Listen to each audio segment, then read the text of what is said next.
So, welcome to yet another exciting webinar where we'll be talking about 5 powerful tools to crush your writing goals. We're going to get writing done in Scrivener, and I am excited about this topic. We're going to crush our goals. So, today I have Catherine moderating the session. So, if you encounter any technical difficulties, or you can't see my screen, or any other, you can't hear me, or whatever the case may be, please reach out to her in the Q&A or in the chat. If you want to make it easier for her, the Q&A is a great place to do that. Okay, so let us dive right in. So for those of you who are new and don't know who I am Oliver Evanson. I'm a writer, I'm an editor, I'm a Scrivener writing mentor, largely thanks to this amazing software. And for the better part of 15 years, I have used Scrivener to improve my writing and editing skills, and I'm eager to teach you these skills in my position as the outreach specialist for Literature and Latte, the creators of Scrivener and Scapple. Now, I absolutely love connecting with other like-minded writers, so if you'd like to connect with me, please send me an email, or better yet, join my email list. I frequently send out valuable tips and techniques to help you become a better writer, and all subscribers will receive a copy of my free starter novel template, which you may be familiar with. We kind of covered how to build that in our last session, but either way, if you don't want to spend the time doing that, just sign up and get a copy for free. Now, of course, I have one more exciting announcement, and I've been telling this all week long, but if you'd like to see what I'm writing in Scrivener, that's actually what I was working on when I forgot. I was so immersed in the novel and just getting the writing done there and having some fun with that. I was getting that ready. If you want to see what I'm writing, check out my Substack, oliverevanson.substack.com. I've got 6 chapters up there right now. Actually, it's 7 if you include the prologue. And I believe the 8th is dropping today, so stay tuned for that. That's going to be fun. Okay, so here we go. Well, now that we're better acquainted, let's go ahead and spend a few minutes outlining our schedule for today's session. To begin, we'll start out with our short introduction, where I'll cover what our topic is and what you should expect to learn today. Then we'll move on to our training, where we'll cover those 5 Scrivener tools to help you crush your writing goals.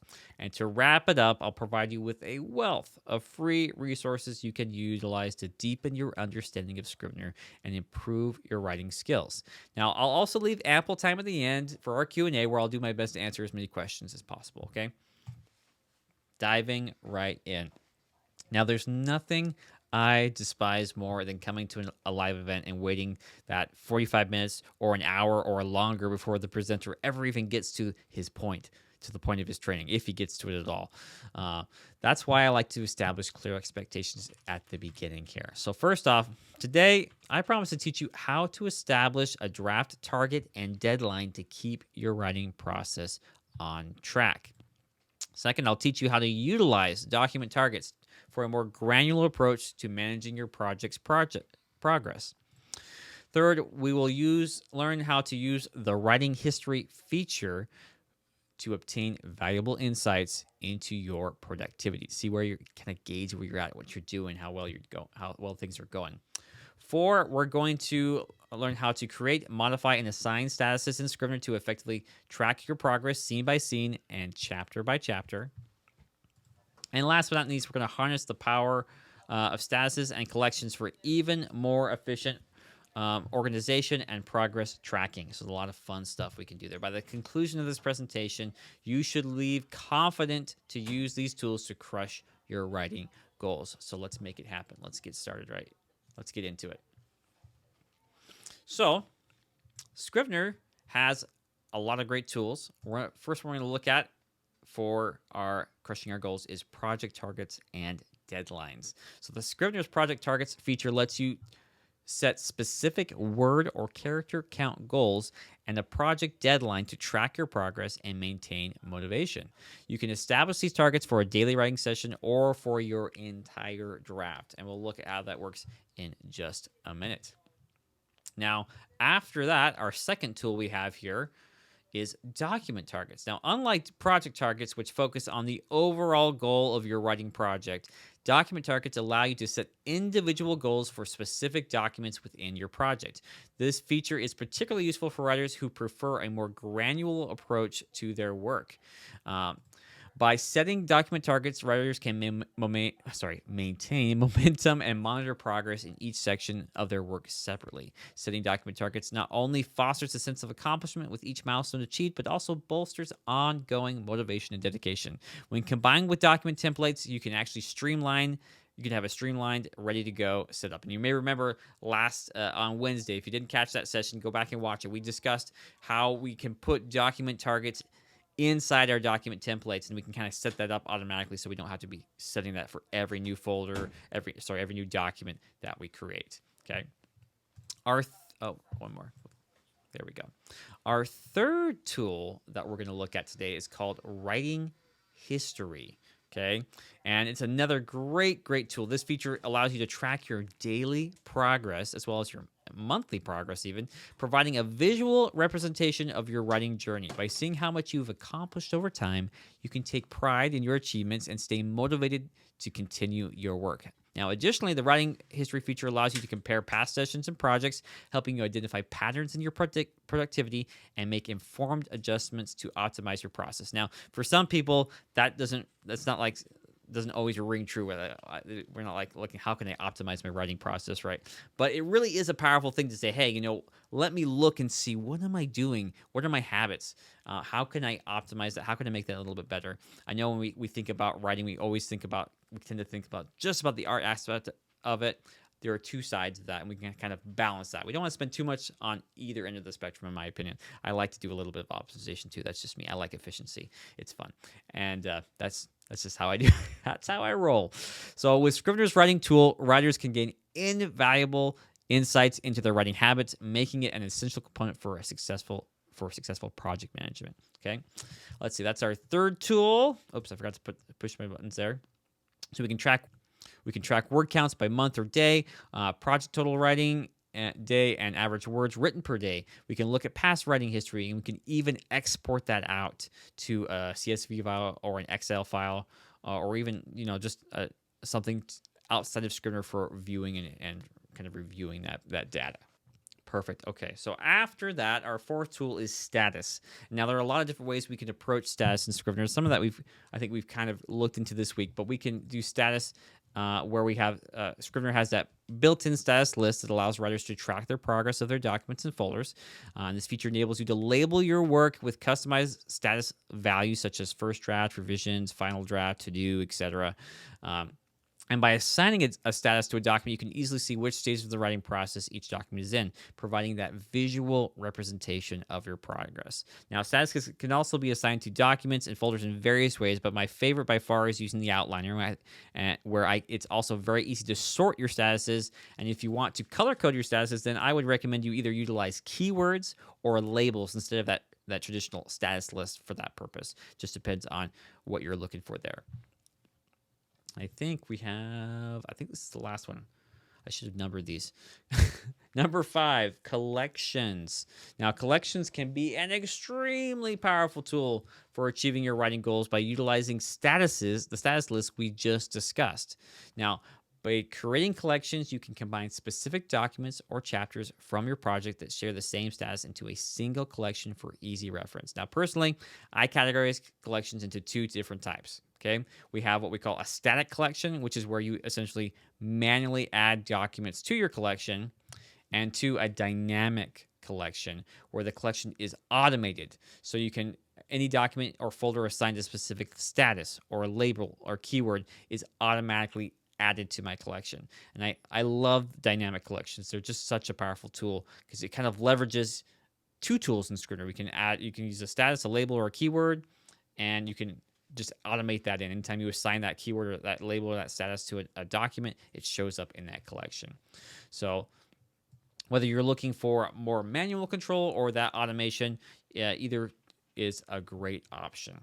And just so you know I kind of like sped through that. We'll probably come back to these slides as we're going through each tool, just so you can kind of briefly remind yourself as to what we were doing there.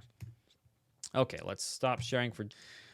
Okay, let's jump right back to the beginning and let's talk project targets and deadlines. So I'm going to go ahead and open up just a blank fiction project today. We're going to click that. We're going to do the novel template here. We'll just double click it to get started. We'll call this my targets test. Why not? Something simple. And we'll make this nice and big so everyone can see it. And we're going to start first with our project targets and deadlines. How do we get this set up? How do we set a deadline? How do we set a draft target? What do we do here? Now, one thing that's really cool right away is that if you have this quick search bar in the center here, which you should, if you don't want to have this targets button on your toolbar, you want to save some space, you can actually hold down Alt or Option, okay, and click that toolbar, and it'll pull up your target right here, okay, just like that. And so I can do the same thing by clicking this button right here. I just like to have this one out here because it reminds me to use the tool. I don't always remember it to do this, because if I don't have it there, I'll go to project, show project targets, which is the same thing, just because I don't always think about that. But that is something you can do if you like keyboard shortcuts. You want to shorten that up, save a little bit of space on your toolbar. That's a great thing to do. Let's see here. Yeah, that looks good. So once again, that's you hold down Alt on the PC, Option on Mac. You click quick search. It'll pull this window up for you. And you can see right away here at the top, it has the name of our project in this window. So that would be whatever your project name is. In this case, it's called Targets Test, right? And from here, we can actually set a manuscript target and a session target, okay? So the manuscript target, let's go ahead and just set a random number here. Does anyone have a preference? Like what's the typical length of a novel you guys are writing? Let me see if I can pull up my chat here so I can see. Scrolling down, about 100,000 words, Lee says. Okay, that's actually pretty typical for me too. I write epic fantasy, so yeah, they get a little long, sometimes even longer than that. There we go. 80,000 words for Marilyn. Okay.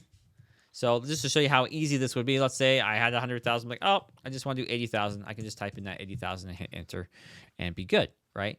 And it'll automatically, that becomes my target. That becomes my manuscript goal. And that can be changed at any time. You just come into this window here, right? We'll come and click targets again. We click inside this and we change that number. Maybe we'll do an average. So like 100,000 plus 80,000 divided by 2 is what, 140,000. We'll do 140,000 words. Oops, that's 14,000. One more zero. There are 140,000 words, that's a lot. That's a lot of words. And I would even say probably too much. But hey, we'll go with it for now. We might come back and change that in a minute. Now, what we can do next is we can do the same thing with our session target.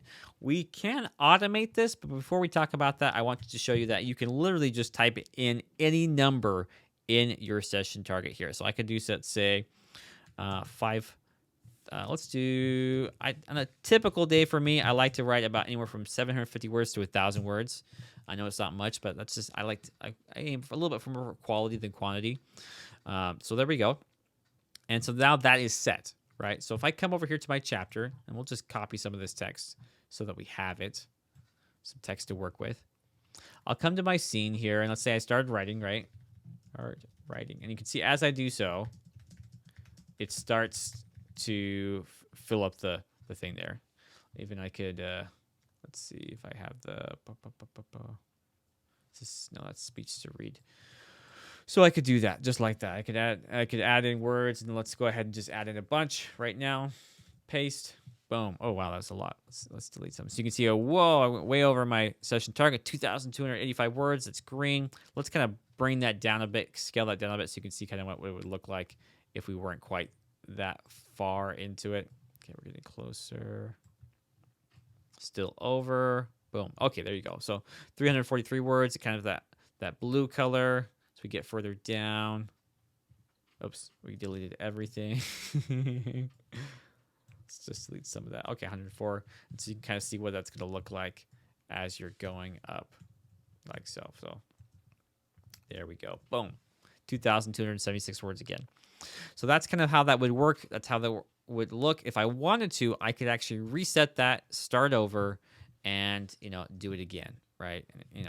So anytime I want to do a new session, so that session could be based off of like every time I just come in here and I reset that manually, or I can even automate that a little bit. Let's look at that a little bit quick. Okay, PR guy here, 150 to 200. 200 words of sweating blood. Yeah. Small, honestly, writing shorter is harder. Like, to be honest, guys, shorter is harder because every word counts even more. For 'cause you don't have any leeway there. I think it's easy to write a lot. It's hard to write a little and the little be really good. So it's worth using this tool. That's a good way of actually looking at this tool. You could look at this tool to say, hey, let me kind of narrow my focus a little bit and write a little less. But let's look at that real quick. We're going to go here to our options, and we're going to look at some additional options we have available to us inside our project targets. Now, right here from the draft target, we have some options available to us here. We can do an overrun to show us like how far over we've gone over our target. So this isn't going to be too big a deal, but I probably would say I don't want to go over. Probably 0 would be fine, actually. I probably don't want to go over 140,000 words, right? But I could give myself an overrun allowance of maybe 1,000 words. That means I can go 1,000 words over my target, and it won't get angry at me and say, hey, start turning red, right? I can set the deadline right here. Now, it's default to this date in 2011. Obviously, we want to change that to something this year. Oh, maybe 2024. There we go. And we'll set it to, what's today? Today is July, so we'll say August. Probably want to do something further out than that, but we'll go August 31st. Maybe it's something short. Actually, you know what? Let's go with 12, 31, 20. Let's go to the end of the year. Maybe even, I don't want to be working through the holidays, so we'll do the 15th, 12, 15, 2024, right? Something like that. And I could even come here and turn on show target notifications so I can get notified when I'm hitting these targets and these goals and things. Okay, let's click OK. So now that's set. We can actually see we have a deadline, December 15th, 2024, and I have 149 days left. So how does it know I have 149 days left? Well, it can do the math for us, obviously. But that number may change depending on some other criteria or, that we put in here. So let's go to our session target, right? So session target, we can also set some constraints here as well. Right now, we have it reset session count at a set time each day. So right now, it's resetting our session target at 1 a.m. every day. We could do that on project close. We could do it on the next day opened, or we could do it never at all and just have to manually reset that ourselves. So that the choice is yours there as to what you think is best. And you can also adjust the time that is made. When is your sessions going to begin and end? Personally, I kind of like on project close because that means I can kind of just focus on that was a session. Every time I close my project, that's the end of that session, right? And you can see it grays out that time when I do that. So once again, we have that at a set time each day. When the project is closed, on the next day it's opened, or never at all. Now, we can count text anywhere in our project for that session. Personally, I don't like to do that because it kind of gives me a false sense of security. I think like, oh, I'm written all this stuff today, when in reality, maybe only 200 words of that actually went towards the draft. But if you want to be counting words, if you need that extra thing to bolster you, maybe you're doing a lot of outlining and you want to say, hey, what have I been outlining in other parts of my project? That's a good feature to turn on. We can allow negatives, which is, basically you can end up with, if you delete stuff, you can end up with a negative amount, and so you might want to actually bring that back up so you actually ended up with less than what you started with. Once again, I don't particularly care for that myself, but you can turn that on so that you can kind of see, hey, maybe I'm deleting more than I'm adding in, so that might be a good indicator for you. But the one I really like here is automatically calculate from draft deadline. So I click that right there. And now Scrivener is going to calculate that based on the days of the week that I have told Scrivener I'm going to be writing. So right now, if I click OK, it's going to be 149 days. Nothing has changed. But if I say I'm only going on Monday, Wednesday, and Friday now, those are the only days I'm writing, and I'm allowing myself to write on the day of the deadline, okay? I'll click OK. Suddenly, I only have 64 days left. And you'll notice, too, that my session target has changed. And I can't edit it now because it's automatically counting up or telling me how many words I have to write every day to reach my goal of 140,000 words. Okay. Now, I can adjust this. Let's say I can't reasonably write 2,116 words a day if I'm only writing 3 days a week. So there's a couple different ways we can approach that. We can say, okay, do I need to pick up more writing days? Maybe I can write on a Saturday and a Sunday too. Okay, that brings me about to 1,250. That's pretty good, but maybe that's a bit too much. Maybe I need to consider also my target. Maybe I need to reduce that target a bit too, so it's not quite so high. Let's take it down to 125,000, for example. Okay, that's looking a little bit better. Maybe 115. Okay, 1,000. I mean, and that may, changing your draft target may not make a lot of sense. Maybe you're pretty clear, like, hey, I want that to be that. If you don't want to change your draft target, then yes, you'll want to fiddle around with some of these other options instead, right? Just maybe how many days you're going to be writing and things like that.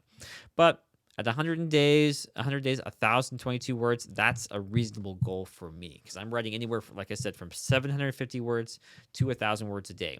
Now, one thing to keep in mind here is that this updates, basically as you're writing the novel. Okay, if I reset session, let's say we come here and I write in a couple thousand words here, like so, like that, 11,000 words. Now, if I reset that, I clearly met my target. I reset it. It's going to tell me now, oh, now I only need 959 words because I'm much closer to that target. So you can get ahead, right? You can write ahead and write more, and that'll automatically adjust every time you reset that target session to tell you how many words you need to write per day. So if you're not writing, guess what's going to happen? That number is slowly going to go up. But if you're writing consistently, either meeting that goal or exceeding it, you're going to see that number either stay or slowly go down. Hopefully slowly go down. I know for a lot of us, it's the opposite, right? It tends to slowly go up as we don't meet the goal. So I would encourage you, set realistic goals, right? Stretch yourself, certainly. You want to stretch yourself, but don't set something that's so totally unrealistic that you're going to burn out in like a week and you're like, yeah, I can't do this. That's no good. And that's why for me, probably I don't typically have time on the weekends, but I do have time on my weekdays. I can do that. I can get 106 days in, 977 words. Let's just delete this all out. There's nothing. We're starting from scratch. Okay. And looking about 1,084, if I was just writing that as it is, 1,084 words a day, that's that's a little bit of a stretch, a little bit more than what I normally write, but it's a reasonable goal for me, right? Okay, looking good so far here. Okay, so we got that there. Let's look at, I think we hit everything with project targets there. So I'm going to close this out real quick. And I'm going to briefly just show the slide again because it wasn't displaying properly when I went through it the first time through, just so you guys can see that and know where we're at here. So let's go back to our thing here. We've got our project targets set up and ready to go in this project.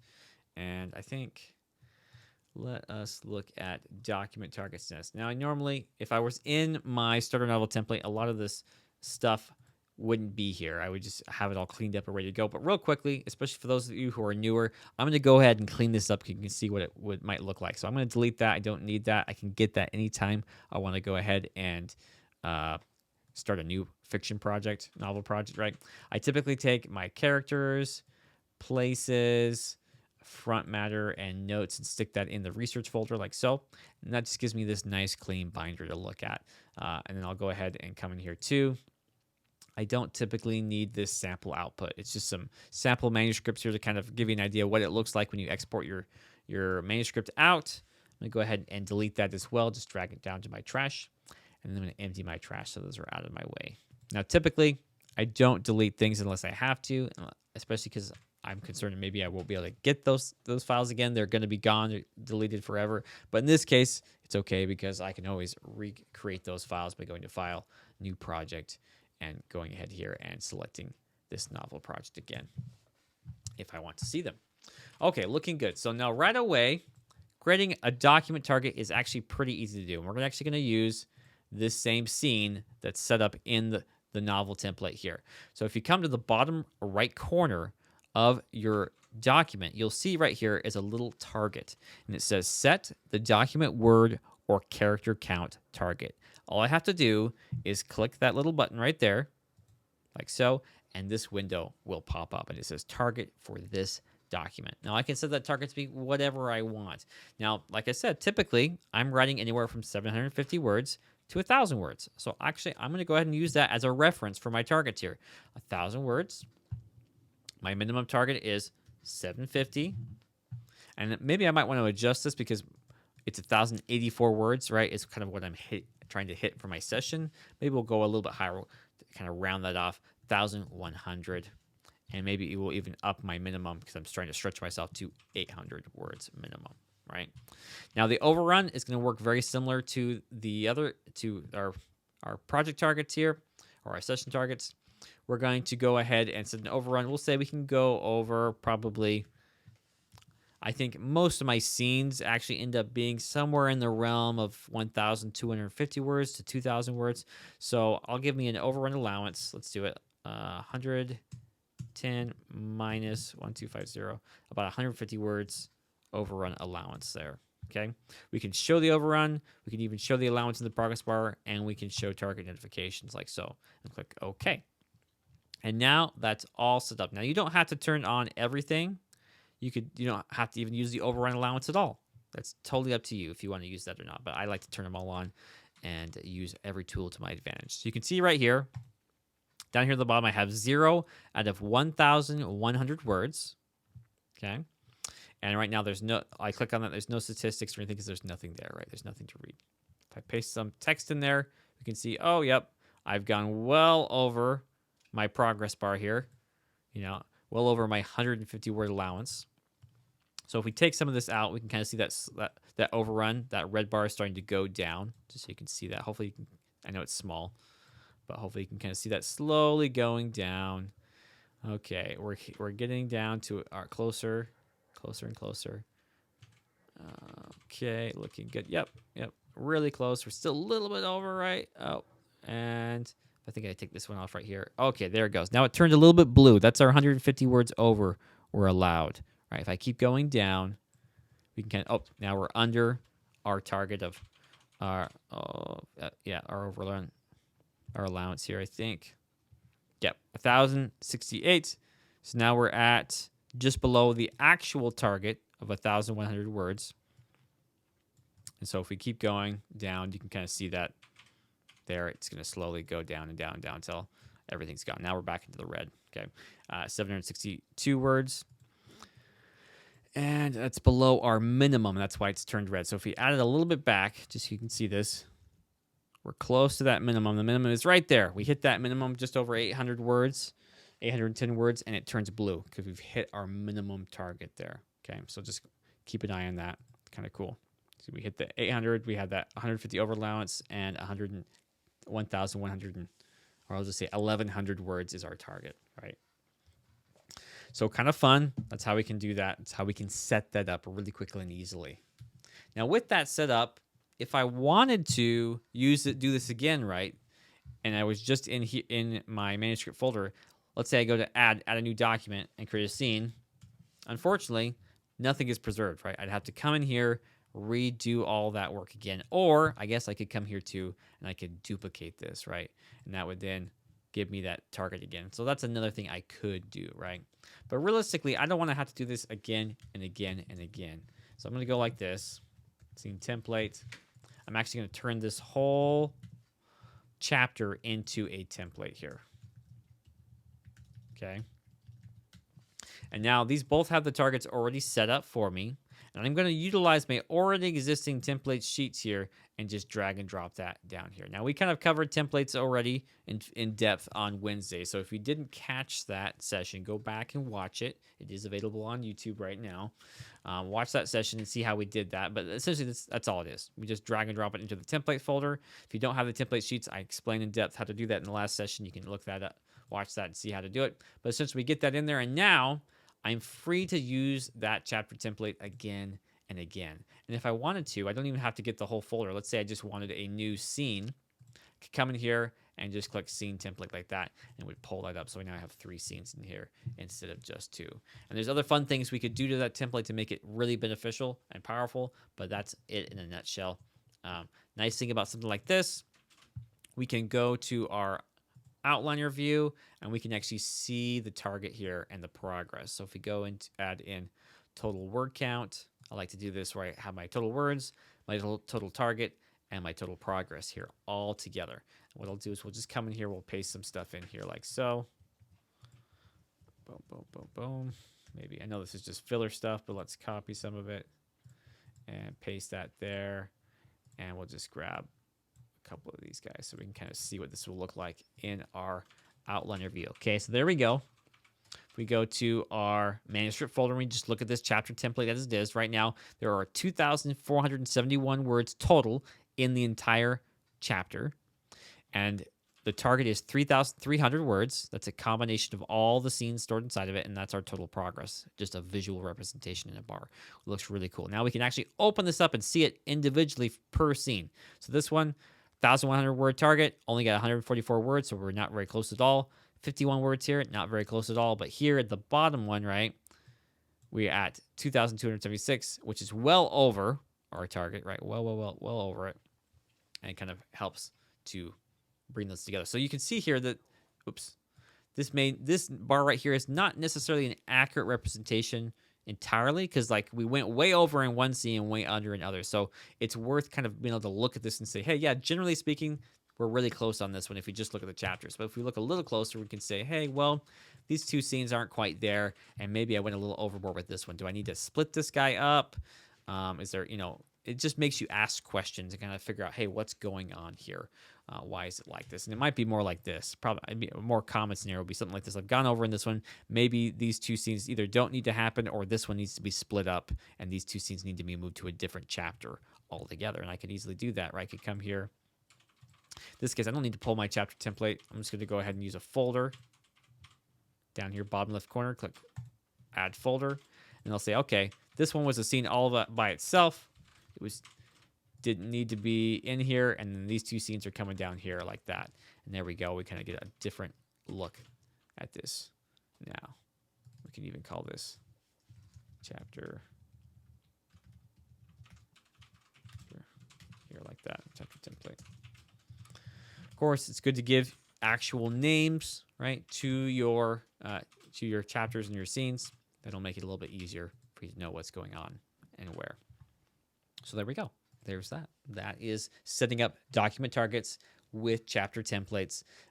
Very, very great way to keep track of your progress and your milestones here. I love that. Absolutely. It's probably one of my most favorite things I do. So there we go. Let's look at next our writing history. Okay, and real quick, I may have to grab my computer because I was working on my laptop, so I can't open my project until I close it on that one. With that, let me show you this. So if you're not unfamiliar with this, if I try to open a project that's open on another computer, it's going to give you this warning here. Project is already open. You can either make a copy or you can continue. I do not recommend you continue if you're absolutely sure it's open. You can even see right there, it's opened up on my MacBook Pro there. So I'd have to go grab that, open it up, close it out, make sure everything's synced up before I open it up here. But before I do that, if I click OK, it's going to be like, oh, sorry, I couldn't open it. Let me just open up. Let me show you guys the next slide. And I'll probably grab that real quick while you guys are looking at that for a second. Let's see here. Writing history. So tell me, who here has used the writing history before? Who is familiar with that tool? I want to hear in the chat what you guys are doing. Have you used it? Do you like it? Is it something that's been helpful for you? Is this your first time hearing about it? Let me know. I'm going to quickly go and grab that real quick, and by the time I come back, I will check and see what you guys have said.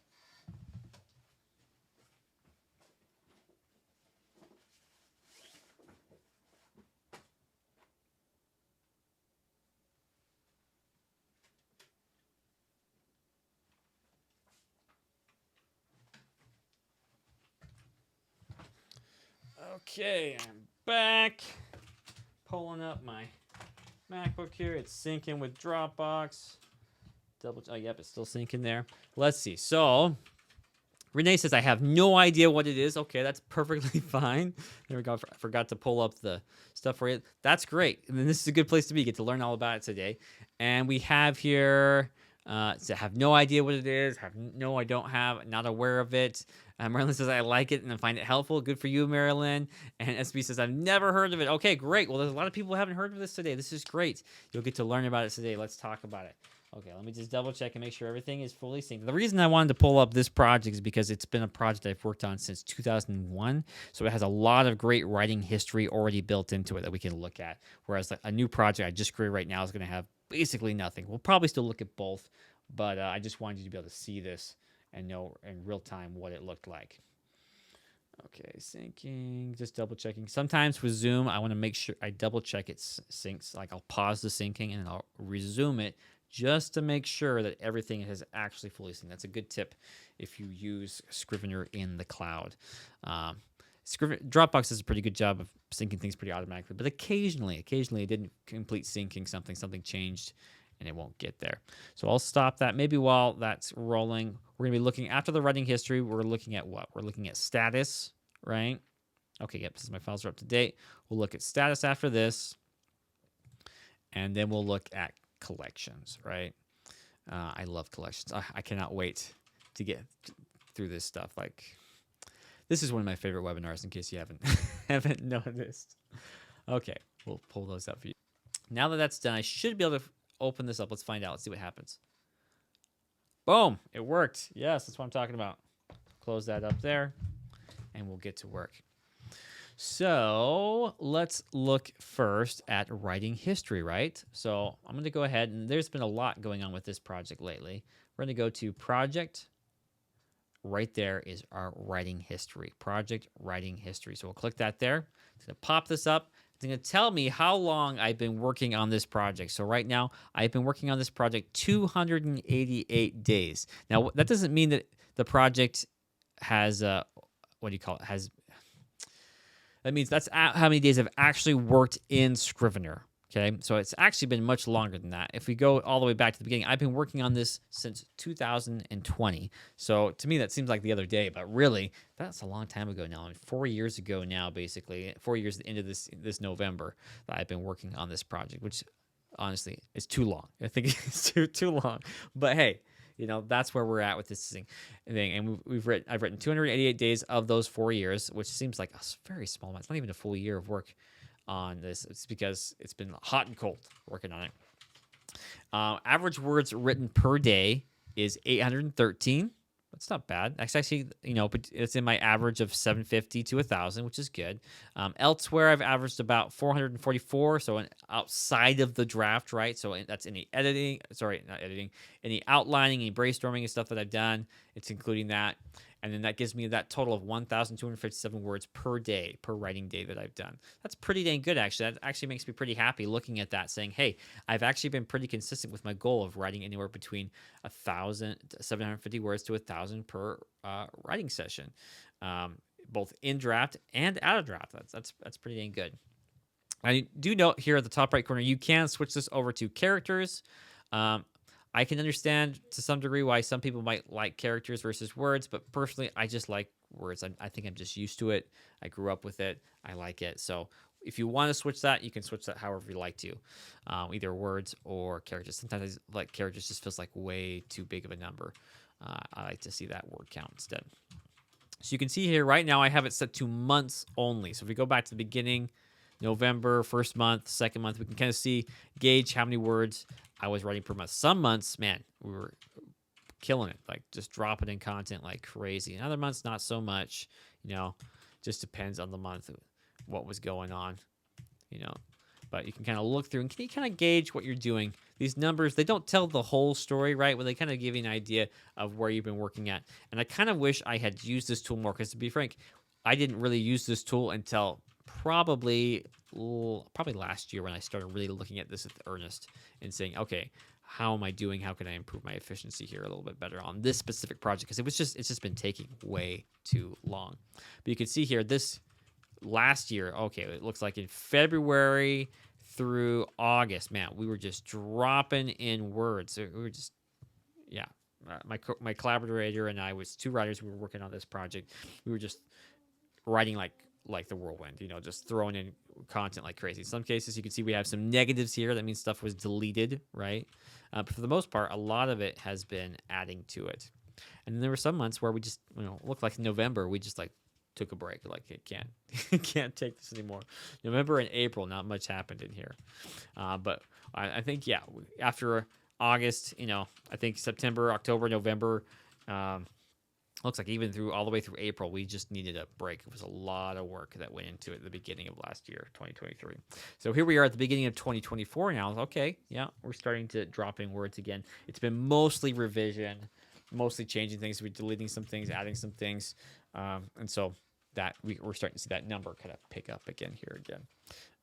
But you can kind of see those trends. It's kind of fun to look at that. We can look at, even for the months here, we can see, hey, for this month in July, I've written 15 days so far. Okay, that's pretty good. I've been writing almost every day this month. 19 minus 15 is what, 4 days? So only 4 days this month I haven't written. That's pretty dang good. And let's see, in draft, 12,479. Elsewhere, 962. Total, 13,411. The most I wrote in a day. Let's see how that works. Yeah. So the most I wrote in a day was 3,677 words in a day. Elsewhere, 752. And then total is that right there. Does that make sense? That math doesn't make sense to me there. That should be added. I don't know. I'll have to look at that. Minimum in a day, negative 44. In other words, in one day, I actually deleted more. Just got rid of stuff. And then average per day, I like this. Gives me 832 words in draft, 64 elsewhere, giving a total of 896 words total.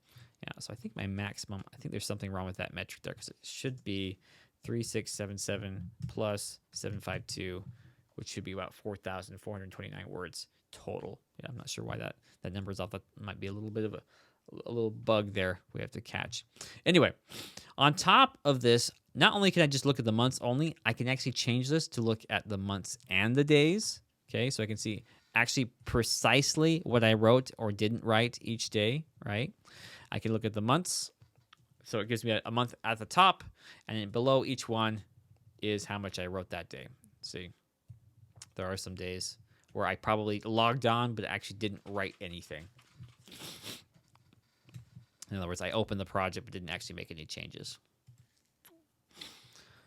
Let's see here. Let's do days only. So I can take out so it's just the days only, like this. Super handy. I can just look at it all. I personally, sometimes this feels a bit overwhelming to me. So I'll usually use the months only and just look at that. Unless I want to specifically look at July and say, hey, what have I done this month? And kind of look at it day to day, how well I've done and what's going on there. So kind of fun. And last but not least, with this tool, we can actually export this data out into an Excel file. So you can see we can include what we want to include. By default, those characters are not being included. It's just the words for draft, elsewhere, total, draft target, and session targets here. And I can put that, let's put it on my desktop. And I can also just export days. I can export months. I can adjust what I want here. Let's just do days first. Let's see what we get. Let's open that up. Sorry, that's kind of hard to see. It's going to take a minute for Excel to pull that up for us. Oh, looks like it's pulling up numbers instead, for Apple numbers. So we can kind of see here's the actual dates, right, from the beginning all the way down. It looks like we need to widen this up a bit or something. I'm not sure what's going on there. But anyway, probably look a little bit better in Excel. Let's look at Excel instead. There we go. And so we can compare. If you're a whiz with Excel or something, or numbers or whatever, this might be exciting news for you. I used to be really good at it. I'm not so good at it anymore, but you can kind of mess around with this and have fun with these numbers and kind of gauge and get some information there. Now, I know for some of you, that's probably a bit beyond. Like if you're just a writer who just enjoys the art of writing, then this may be extra. And that's the beauty of Scrivener, is that you don't have to use that stuff. You don't have to export it out. You don't have to take the full extent of this writing history to get really nitty gritty about your proficiency and your efficiency, because let's face it, we didn't get into writing to do that. Unless you're kind of a nerd like me and you just like numbers, to mess around with numbers sometimes. It can be fun, right? But if that's not you, don't worry about it. You don't have to do that. But I wanted to let you know that option is there. You can export your months, your days, and kind of have fun with that and see what you get. Okay. So that's our writing history in a nutshell. Let me just check the chat and see if I missed anything. Okay, perfect. Hopefully you guys are like, wow, that's so cool. Can use that now. It might be interesting for some of you who didn't know that existed to go back to some of your projects now and kind of see, hey, what have I been doing? Like, where am I at? What have I been writing? Sometimes those numbers can be eye-opening and just to see, hey, this is what I've been doing. I always like when I look and I see like, hey, I actually have been doing a good job. That makes me happy. And if I haven't been doing a good job, that's good. That's kind of an eye opener for me too. It's like, hey, you know what? I need to be doing better, and I get to work on that. Now, our last one was, our second to last tool we're going to be talking about is status and then collections, and those two are kind of work together a little bit. So we're going to look at that real quick. Now, first off, let's go back to this guy right here. Our status here, because the main one I needed for the other one was for keeping track, was that writing history. That's the main reason I wanted to use that project. But we can find status in our inspector in the bottom right corner here. Okay, you can see it has no status, to do, in progress, first draft, revised draft, final draft, and done. And we can also edit it and change the status list to be whatever we want it to be. We can even make it so it's not a status list anymore if we decide to use status somewhere else, right? Now, another thing you should know, you can go to Project and then go to Project Settings, and you can find that same status list as we did by going to No Status over here, Edit. Gets you to the same place, okay? And you can see we can come in here, we can add, we can subtract, we can do whatever we like here. I like to keep things pretty simple, so we're going to have to do, in progress, first draft, and done. Very, very simple. And I think we kind of covered this in depth, I think, previously, so I'm not going to spend too much time going into this, but we can easily come in here. We can add our status in. Oh, looks like it's already there, right? You might even want to pull that over here. I kind of like to have it off at the beginning here, like that. And we can actually click on our manuscript folder. In this case, I can assign my status like this really easily. So this is actually what? Basically, this is done, right? And this one is to do for sure. We open that up. And these are going to both be to do as well. Now, status is also saved in our templates. So if we want to come down here, we might want to look at this. There's no status assigned here, so we'll change that to do. And we can also look here. Oops, those were actually changed to first draft, so we actually want to change those over to do, so that every time we create for that template, it doesn't put it at first draft. We want to put at to do. Okay, so that's one way we can assign status. Now, another way we can assign status is with labels. And I believe I also covered that earlier this week, so I'm not going to spend too much time on it, but I am going to look at it in keywords. But let's quickly just look at that. If we came to labels, we could do the same thing. To do, right? This is if we want a color assigned to our status. We could do, let's not do orange. Let's do yellow in progress, right? And then green is done. Oops, not dying. Done. And then blue is first draft, right? So do something like that. So that's how you would set that up if you wanted to. We could even change this to status. We might even just call it label. Status label to make that a little bit clearer.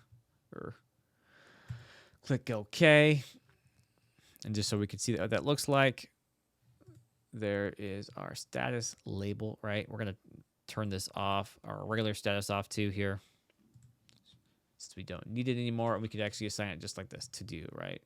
Come here and go, this is done. This is first draft. So we'll do first draft like that. This is to do. Well, actually, we'll even say this time it's in progress. In progress, to do. Something like that. So we can kind of see how that would give us kind of a color coding scheme. Nice thing about labels is we can use label colors in our outliner row. So we can have that visually there. We could use it in the binder. We could use it with the binder as the background color. So a lot of fun things we could do with labels there. That's one advantage to using labels for status. You can kind of visually represent that like so. Let's turn that off real quick. Like that, okay?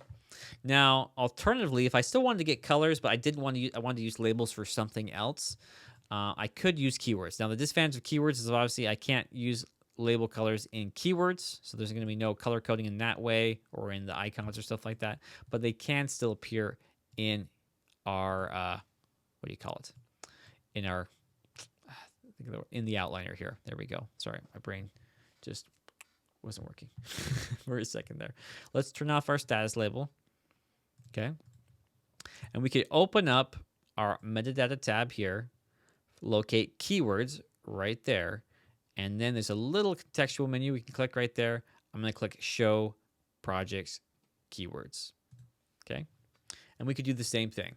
We could add in here, this is to do, and this is in progress, and this is, I'm just hitting return now. What do you call it? First draft. And you can come up with anything you like, and then we can do done, right? Now, one thing I want to do is I want to change these colors. So to do was red, right? In progress was yellow, and first draft was blue. That's fine. We'll go with blue. And then done was a nice green color, like so. And so I could come here and say, okay, this is, what do we call it? This is actually first draft, right? And I can see it gives us that color. We could also switch it over so that it has the name of the actual keyword. Up to you if you want to see it as a color chip or if you want to see it as the word with the underlining color. Then we could have this as in progress, and we could have this one as to do, like so. And you can see we get a very similar result. There's a lot of different ways we can use this tools. In this case, I'm just showing you all the different ways you might approach status in Scrivener.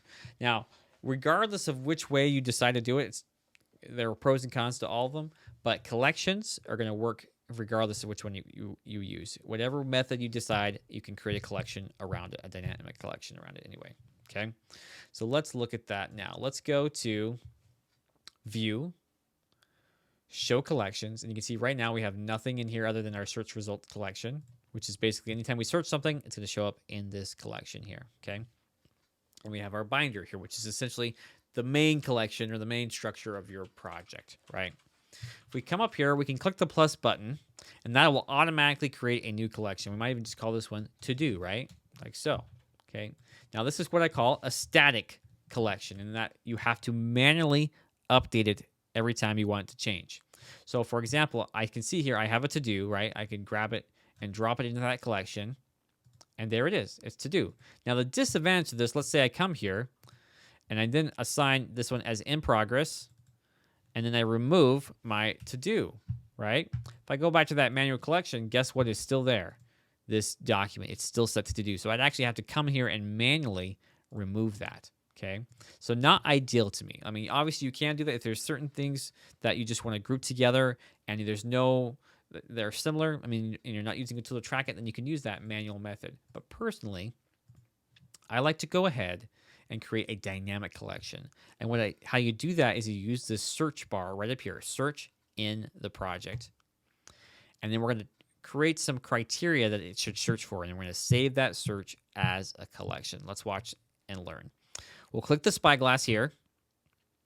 In this case, we used, what was it? We had a status label, we had labels, we had status, and we had keywords. We're going to focus on keywords, okay? And in this case, we want to use the exact phrase, okay? You could do any word or all words, but I recommend exact phrase because it's going to pull exactly what the keyword is, not just something that contains some of the words, right? And then we can then tell it where to search. We can have it search the manuscript only. We can have it search the binder selection only. We can exclude trash documents, things like that. However you want to do that, it's fine. I'm going to leave it as it is, like so. And we're going to search, first off, let's do first draft. There we go. There's first draft. Now I can actually click this spyglass again and click Save Search as Collection, like so. And maybe just so we can kind of see this keyword, I'm going to add that this is a keyword here. It's based off of keywords. So if I come here and I go in here and I add first draft to this document, this here, and let's say we even go ahead and remove in progress. We'll just go ahead and do that. We can go now to our final draft, and we can see here, oh, there it is. It added that in there for us, right? Let's see. Oh, that's because I was like, why is it still yellow? It's because that's a label. Let's turn off our label colors in the binder, like so. Okay, and then maybe make this a bit more clear. We'll give some names here. Rising sun, the wood of the east.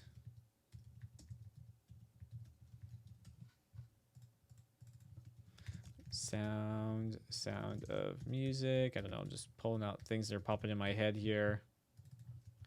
Running at large. And this is just, what do you call it?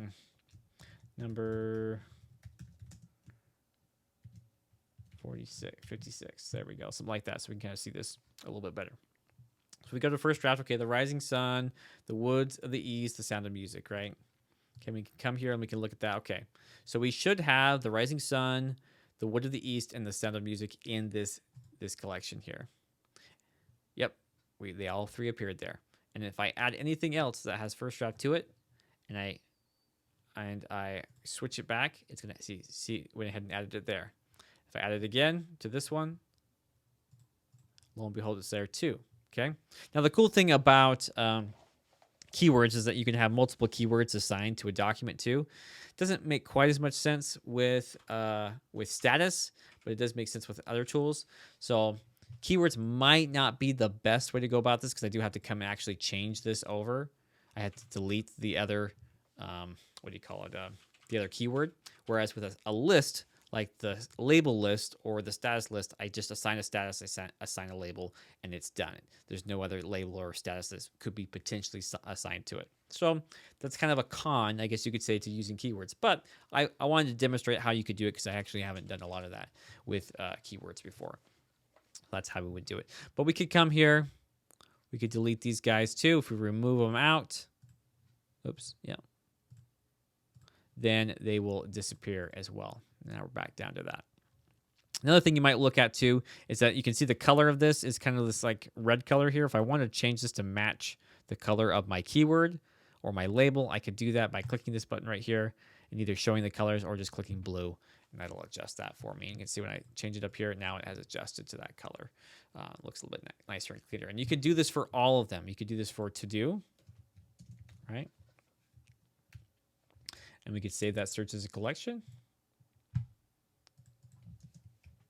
Keyword. Okay. And if I add the to do keyword to it, scroll up here, there it is. Once again, we're going to change that color to red, kind of that coral looking color. And if I switch down, there they are, running at large, and number 56 have been added automatically. So this is a real great way to take advantage of a specific tool like keywords or labels or status and have those quickly assigned to a collection that you can look at. Now, even cooler is I can actually take this collection and I can push it over into my outliner here. So I can look at the whole collection as a whole all at once. So this is all my first draft stuff. This is all my to-do stuff, right? And I could have all the statuses there, and I could look at them in my outliner and kind of gauge what they are. And it's not just the outliner. I could do it in the corkboard view. I could do it in the Scrivenings view. However I want to view those documents, I can switch those views around and kind of mess around with it. So hopefully you're seeing what you can do here is pretty dang cool. It's some pretty powerful stuff to kind of keep you organized, give you the tools you need to get these tools done. So if I wanted to just focus on, hey, these are the documents that I have in my project that need to be done, I'll get to work on them and get working on it. I open all the to-dos up and then get started with the first one and then just get to work on that first one until it's done. I can reassign the keyword and say, okay, new keyword. This one is now first draft. This one is now to do. And then I can slowly work through all my to-do documents from that single collection like so. And then move on. Once I've done that, I can go out to my first draft. So I'm like, okay, everything's in first draft now. Let's go ahead and start revising and getting things done and cleaned up and polished.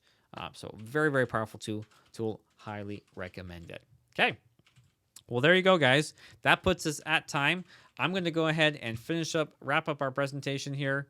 And we will go from there and we'll jump into our Q&A after that. So let me go ahead and close this out for a second. We'll share desktop 3. Here we go.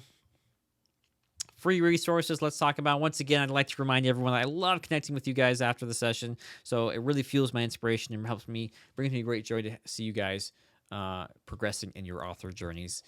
If you'd like access to my free story novel template, please reach out to me or go to that link, ojevanson.com/links, and sign up for that, and I'll get you that sent on over to you. You do need to subscribe to my newsletter for that to be sent over, so check that out. Highly recommend it. And plus, we have tons of other great resources available. We have a full webinar library. We have our user forums, our user manuals, blog review tutorials, full knowledge base. Wherever you're at, this may feel a bit overwhelming. If you're feeling like, I don't know where to begin, just choose somewhere, get started, and you won't regret it. You're going to love, love, love learning all about Scrivener and writing. Okay, last but not least, I want to ask you, did I deliver? Do you feel more confident you can get more writing done in Scrivener now using these tools? And if you do, great. Let me know in the chat. Love to hear it. If not, that's fine too. That's what our Q&A is for. I'm happy to answer any questions you may have. Okay? Just let me know. Last but not least, our Q&A here. So we have Scrivener/Mac, Scrivener/Win, Scrivener/Mobile, and ScapulaLiteratureLatte.com. We are happy to help you with any questions you may have. And if you have any questions for me in particular, you can reach out to me at contact@ojevanson.com. I'm happy to help you with any question, any of your burning questions related to Scrivener. Let me know, and we'll get you taken care of. So now is the time. Don't be shy. Let me know what questions you got for me. Let's get you taken care of. I'll switch on over, and we'll get started here. Let's see if I'm missing anything. Just up one share. John says, yes, absolutely gets better every session. Learned several very important productivity tips today. Excellent. Glad to hear that, John. Hopefully, I'm glad that will help you out. It really makes me happy. Okay, let's see. Looking good. Let's go ahead and delete that real quick. Well, guys, looks like we're a little sparse in numbers today, so maybe we'll just have to wrap it up today. Okay, Miju says, yes, this was useful. I have to practice with it with my text. Good. Renee says, excellent session. Feeling more familiar with the software collections, though. That's a game changer. I agree, Renee. It is a game changer. It can really revolutionize the way you work in Scrivener. I highly recommend it. The day I discovered that tool and how it worked, it blew my mind. I'm like, yes, this is it. I was so excited to share it with you guys. I remember that first time I did share that. It was a lot of fun. So I'm glad there are still people getting their minds blown by that game-changing feature. It's so amazing. It's why I keep doing this. And since we'll review the saved video, arrived late due to live, then went and had a delivery to deal with. Now I get it, and I totally understand. Life happens. Life happened to me this morning, as everyone, for those of you here remember, it was kind of a crazy morning for me as well. And obviously the whole world is a whole tech glitch with the Microsoft Cloud issue going on all around the world. So I feel for you guys. Yep, it's a lot going on right now. So maybe it might explain why we're few in number today too. It might have just had a lot of technical stuff going on preventing people from coming to the session today. But the good news is the session is recorded, will be available on YouTube. I'll get that out here probably in the next 3 to 4 hours on YouTube, and then you can catch all the videos next Monday in the webinar library. So check that out as well. So, well, guys, I think I'm going to call it.